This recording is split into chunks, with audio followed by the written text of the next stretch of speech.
अच्छा, अगर आप रेटगेन को देखोगे ना, तो रेटगेन भी बहुत शानदार कंपनी है। पहला तो इसका सबसे बड़ा इश्यू है कि अगर आप कैश और इन्वेस्टमेंट देखोगे ना, तो कुछ मिला के 700 करोड़ रुपए ये लोग लेके बैठे हुए हैं। तो वो क्या है ना, आरओई को कम कर देता है। आपके बिजनेस में आप अगर 15-20% आरओई कमा रहे हो, लेकिन आपका जो 700 करोड़ रुपया अलग से रखा हुआ है उसमें आप 8 से 9% कमा रहे हो, तो आपका आरओई को नीचे खींच लेता है।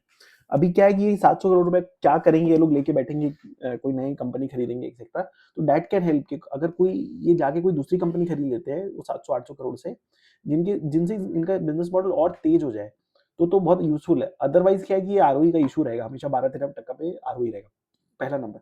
दूसरा, अगर बिजनेस पॉइंट ऑफ व्यू से देखेंगे ना, तो ये सैस मॉडल है, सॉफ्टवेयर एज अ सर्विस।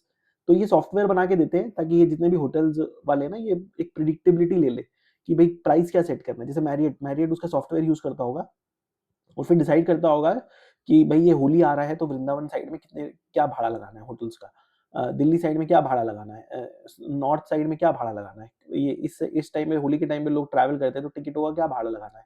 तो इसका सबसे बड़ा इशू क्या है ना कि ये स्पेसिफिक सेक्टर में है।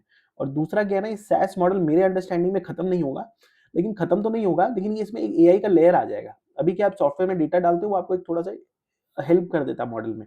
अभी क्या हो रहा है, जैसे फ्रैक्टल टाइप की कंपनी है, वो आपको डिसीजन लेने में बता देती है कि भाई तुम इस होटल का 6,000 रुपया ही भाड़ा लगाओ। मैं अपना एआई एनालिटिक्स टूल यूज करके आपको ये बता रहा हूँ कि आप 6,000 डालो। ये फ्रैक्टल की जो सॉफ्टवेयर है वो आपको ये बताता है कि आप इसका 6,000 सेट कर दो, वो ऑटोमेटिकली उनकी वेबसाइट पे 6,000 रुपया थ्रो करने लगता है, ऑटोमेटिकली ऊपर नीचे करने लगता है बुकिंग्स के हिसाब से। अगर बहुत ज्यादा अचानक बुकिंग बढ़ गई तो वो 8,000 9,000 हो गया। तो इनको क्या होगा ना, इनको बिजनेस मॉडल अपग्रेड करना होगा। ऐसा हो गया कि भैया आईफोन 16 और आईफोन 17 में इतना ज्यादा फर्क है ना कि फिर आप देखोगे कि आईफोन 17 ही ले लें, कि भाई काफी चेंज आ गया फोन में। तो इनका जो बिजनेस मॉडल है ना, इसमें बहुत 360 डिग्री चेंज आने वाला है सॉफ्टवेयर एज अ सर्विस में।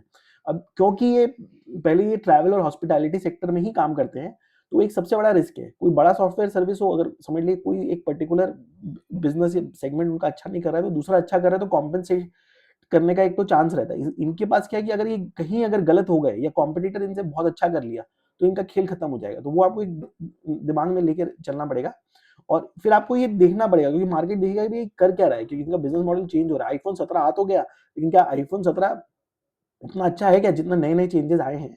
क्या वो इज इट रेलिवेंट और is it making life easier for people? तो वो आपको ध्यान देना होगा। आप बहुत ज्यादा एक्साइटेड नहीं हो सकते हो, मार्केट इसको वेट एंड वॉच मोड पे रखेगा कि आप किस दिशा में जा रहे हो। तो हालाँकि बिज़नेस अच्छा है, मार्जिन्स भी डिसेंट है, कैपिटल एलोकेशन भी ठीक है, आरओई एक थोड़ा-सा इश्यू है।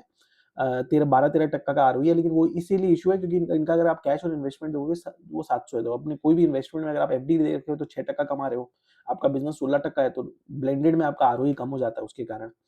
और दूसरा क्या है कि ये केवल ट्रैवल में है, अगर कहीं हल्का-सा भी गलती हुआ ना इनसे, तो ये खत्म हो जाएँगे। तो वो ध्यान में रखिए और उसके बाद आप कॉल ले सकते हैं अपना।